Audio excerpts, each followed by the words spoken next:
Okay, video 2. We are still on the classical argument sample I typed over the story everyday use.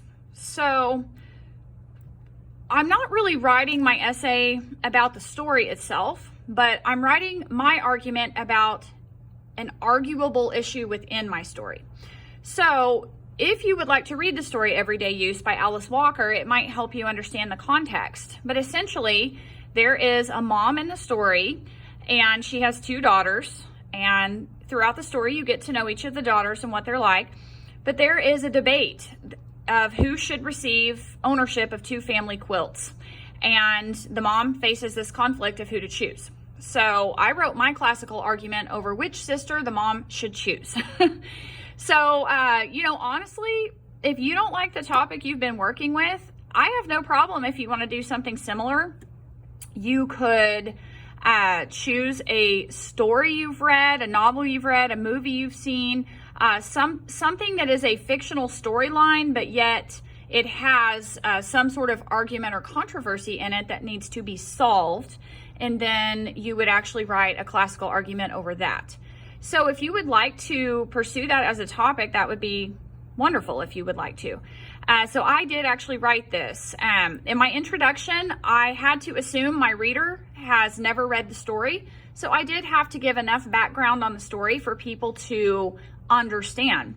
So I would just love for you to go through and read this. I did have to talk about background because the story was written in the 1970s when the cultural identity movement was very popular.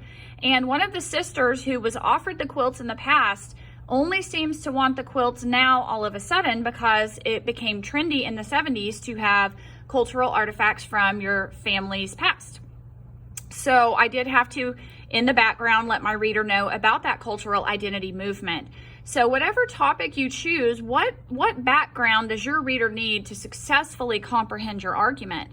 Remember, your reader may know absolutely nothing about your topic. So the background is really just to give your reader an understanding of all the basic terms and concepts, even a history or chronology of this topic or issue. So when it's time for me to actually support my argument, I have chosen to give the quilts to the sister Maggie, which I did actually state in my intro. You do have to have a thesis. So my thesis is highlighted in yellow.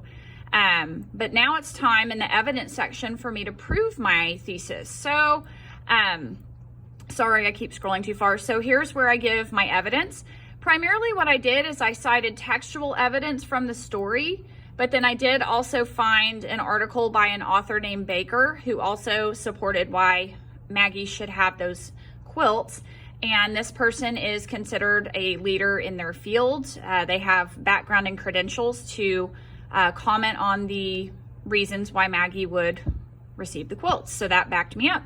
Counter evidence, I had to then argue why D could be argued to receive the quilts, and then I had to refute it. So that's why you reading my counter evidence section is really important, because right here I will say a reason that D should get the quilts that I just highlighted in blue, but then right after I give that reason, I refute it. So the word refute means to contradict.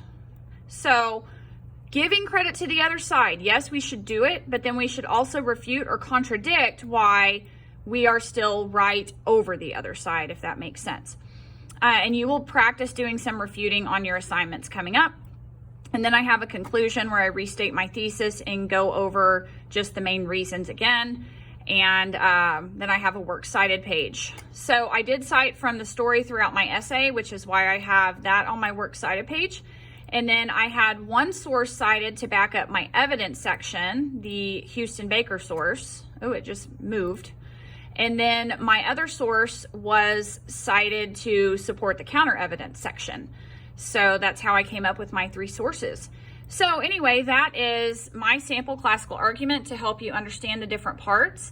And then there's also a rhetorical triangle handout because we're going to get into establishing our credibility and citing authors who also have credibility. And I'll get back with you more later this week on the rhetorical triangle.